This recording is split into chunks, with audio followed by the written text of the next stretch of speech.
ખેડૂતોનો સરકાર સામે માંગણીઓનો મારો.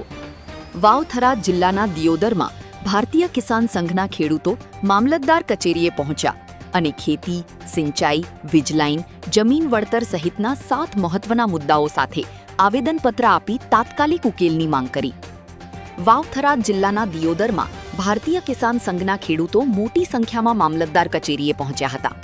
ખેડૂતોની વિવિધ સમસ્યાઓને લઈને મામલતદારને આવેદનપત્ર પાઠવી સરકાર સમક્ષ 7 મહત્વની માંગણીઓ રજૂ કરવામાં આવી.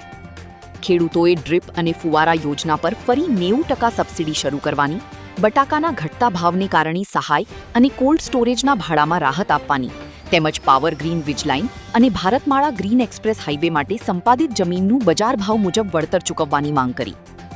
આ ઉપરાંત મગફળીના બિયારણની સબસિડી તાત્કાલિક આપવી, સુજલામ સુફલામ યોજના હેઠળ ચાંગા પમ્પિંગ સ્ટેશન શરૂ કરી કેનાલનું પાણી ઉપલબ્ધ કરાવવું, તલાટીઓની હડતાળનો ઉકેલ લાવી ખેડૂતોના અટવાયેલા કામો પૂર્ણ કરાવવા તેમજ ભારે વરસાદથી થયેલા પાક નુકસાનનું યોગ્ય વળતર ચૂકવવાની પણ રજૂઆત કરવામાં આવી.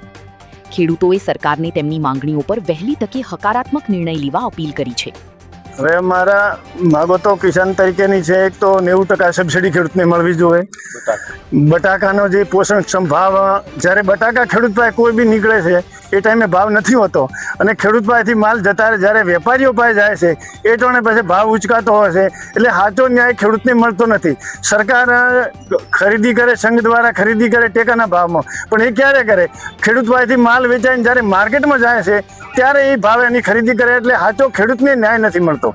બીજું કે પાવર ગ્રીડ જો ચાલે છે એનો પણ ખેડૂતને યોગ્ય વળતર મળવું જોઈએ.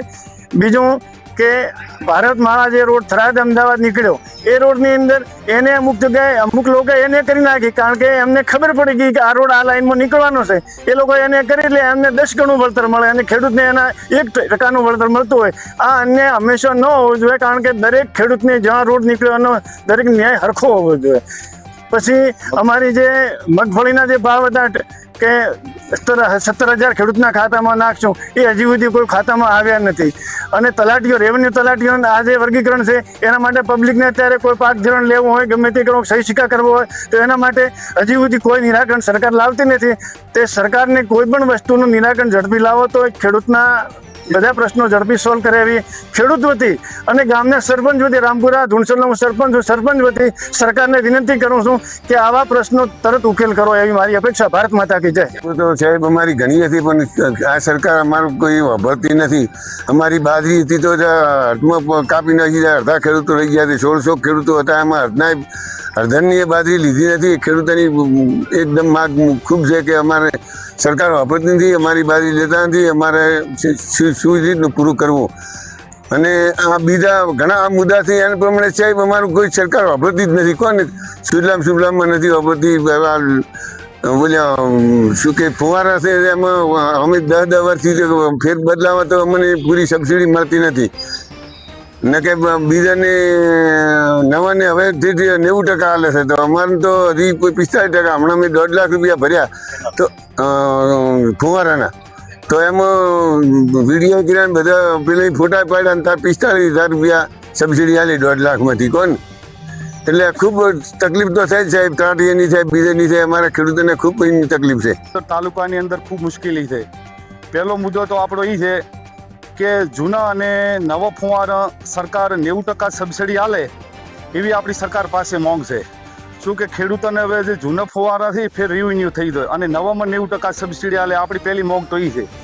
પછી બીજો મુદ્દો આપણો એ છે કે જે ખેડૂતે ગઈ સાલ બટાકા પકવી સ્ટોર કર્યા હતા, અત્યારે એ ખેડૂત જો વેચવા જાય તો ખેડૂતને એ 50 કિલ્લાની બેંકે ખેડૂતને 30 રૂપિયા મળે છે. બીજું બધું ખર્ચામાં જાય છે. જે ભારતમાળા ને કે એમાં ખેડૂતોને પૂરતું વળતર મળે એ આપણો મુદ્દો છે.